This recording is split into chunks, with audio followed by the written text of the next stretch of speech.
अगला टॉपिक है Fayol's principle of management. Fayol का पूरा नाम हेनरी फ्योल था और वो एक माइनिंग इंजीनियर थे। फ्योल को फादर ऑफ जनरल मैनेजमेंट भी कहा जाता है। फ्योल ने मैनेजमेंट के 14 प्रिंसिपल्स लिए। तो पहला है डिवीजन ऑफ वर्क।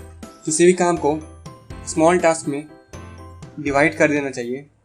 स्पेशलाइजेशन किसी भी काम को करने का सबसे एफिशिएंट तरीका है क्योंकि इससे एफर्ट कम लगता है और इसीलिए किसी भी कंपनी में अलग अलग डिपार्टमेंट होते हैं। फाइनेंस का अलग डिपार्टमेंट, मार्केटिंग का अलग डिपार्टमेंट, प्रोडक्शन का अलग डिपार्टमेंट। दूसरा ऑथोरिटी एंड रिस्पॉन्सिबिलिटी। ऑथोरिटी एक राइट है जिससे कि कोई किसी को ऑर्डर दे सकता है।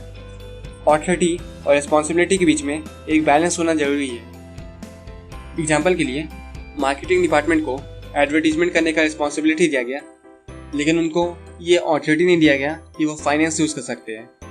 तो इसमें रिस्पॉन्सिबिलिटी तो है लेकिन ऑथोरिटी नहीं है। तो ऑथोरिटी और रिस्पॉन्सिबिलिटी के बीच में बैलेंस होना जरूरी है। तीसरा डिसिप्लिन।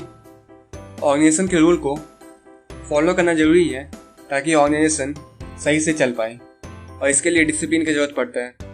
किसी भी ऑर्गेनाइजेशन में डिसिप्लिन लाने के लिए ज़रूरी है कि एग्रीमेंट में क्लियरली उसके बारे में बताया हो कि क्या फॉलो करना है और क्या नहीं फॉलो करना, और उसको सभी लेवल पे लागू करना ज़रूरी है। जो लोग डिसिप्लिन को वायलेट करें उन पर पेनल्टी लगाई जाए। अगला यूनिटी ऑफ कमांड। फ्योल के अकॉर्डिंग किसी एक इंडिविजुअल का एक ही बॉस होना चाहिए। अगर किसी एम्प्लॉय को एक सारा लोगों से ऑर्डर मिल रहा है तो उस केस में यूनिटी ऑफ कमांड का वायलेशन किया गया है।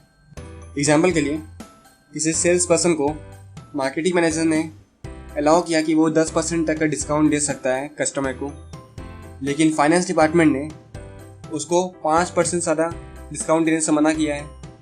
तो इसमें यूनिटी ऑफ कमांड नहीं है क्योंकि एक सारा लोगों ने उस पर्सन को ऑर्डर दिया है। पांचवा यूनिटी ऑफ डायरेक्शन। ऑर्गेनाइजेशन के जितने भी डिपार्टमेंट है, जितने भी यूनिट्स हैं, वो सभी मिलके एक ही डायरेक्शन में काम करें जो कि ऑर्गेनाइजेशन का गोल हो। अगला subordination of individual interest to general interest. Organisation के इंटरेस्ट को पहले रखना चाहिए किसी इंडिविजुअल एम्प्लॉय के इंटरेस्ट से।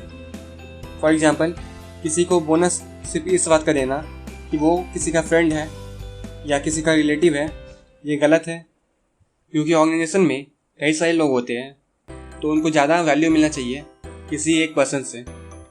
सातवां रेम्यूनरेशन ऑफ एम्प्लॉइज। सैलरी या बोनस किसी एम्प्लॉय को मिल रहा है वो फेयर होना चाहिए उस एम्प्लॉय के लिए।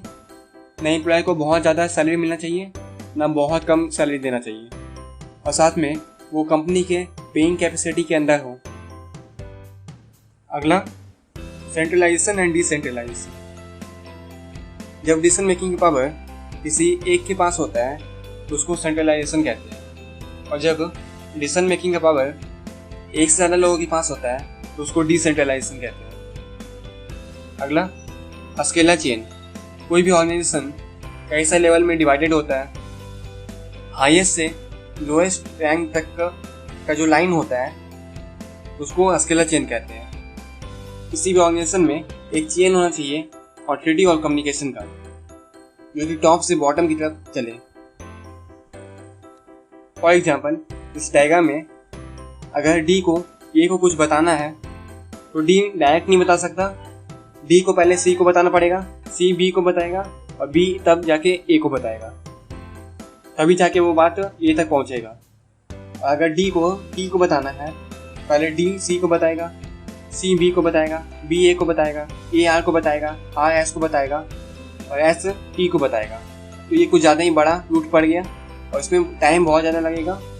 तो इसलिए कभी इमरजेंसी सिचुएशन आया, अगर डी को टी को अप्रोच करना है तो डायरेक्ट अप्रोच कर सकता है एक शॉर्टर रूट से, जिसको गैंग प्लैंक कहते हैं। अगला ऑर्डर। ऑर्गेनाइजेशन में सब चीज़ का एक फिक्स्ड प्लेस होना चाहिए और वो चीज़ उस वक्त वहाँ प्रेजेंट होना चाहिए ताकि कोई दिक्कत ना आए बिजनेस को कंडक्ट करने में। अगला इक्विटी। एम्प्लॉय को फेयरली ट्रीट करना चाहिए, कोई डिस्क्रिमिनेशन नहीं होना चाहिए जेंडर के बेस पे, रिलीजन के बेस पे या नेशनलिटी के बेस पे। मैनेजमेंट की नज़र में सब लोग इक्वल होने चाहिए।